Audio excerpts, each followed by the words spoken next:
Ta planche à pain est fatiguée ou tu n'en as pas encore, je vais t'expliquer comment t'en fabriquer une pour pas grand-chose et même améliorer celle du commerce car comme tu le vois ici par exemple, les miettes à 100% elles tombaient. Allez, c'est parti, on part à l'atelier. Une chute de hêtre, pourquoi du hêtre? Parce que c'est un bois qui est super solide. Donc je vais commencer par détailler 3 morceaux qui vont me servir à faire le cadre. Avec d'autres chutes de hêtre, eh bien, je vais aussi tailler des petits morceaux qui vont permettre de mettre le petit support amovible qui se trouve au milieu sur lequel on va pouvoir mettre le pain. Un petit passage à la raboteuse, ça permet d'avoir le bois bien propre, bien droit. Évidemment, comme d'habitude, je peux te mettre les liens de tous les outils que je vais utiliser pour ce projet à disposition. Regarde dans le descriptif comment il faut faire pour les avoir, car selon le réseau social où tu regardes cette vidéo, eh bien, je peux t'écrire ou pas. Donc voilà, regarde la description.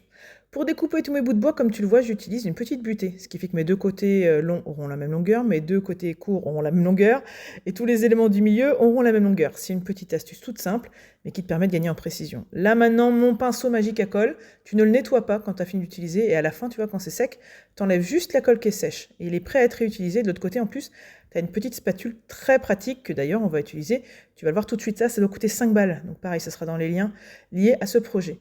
Ensuite, je colle. Pourquoi est-ce que j'utilise des toutes petites pointes? Parce que c'est très discret, ça me permet de maintenir en place très rapidement, pas besoin de m'embêter avec des serre-joints.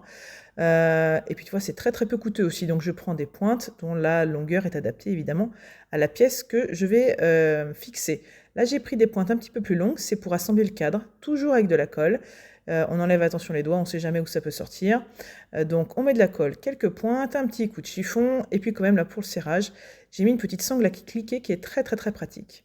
Dans la version précédente, je ne sais pas si tu te souviens, le fond était pris en rainure, et vu que le cadre avait bougé, eh bien le fond il s'était un petit peu barré.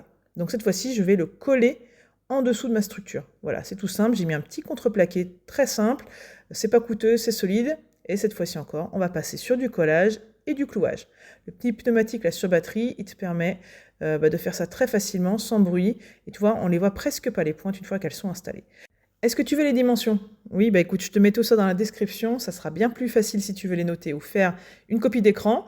Je compte sur toi pour t'abonner pour ne pas rater les prochaines petites idées de réalisation en bois ou les astuces en direct de mon atelier et de mes chantiers. Car de métier, je suis menuisière, donc on sait jamais, ça peut t'inspirer.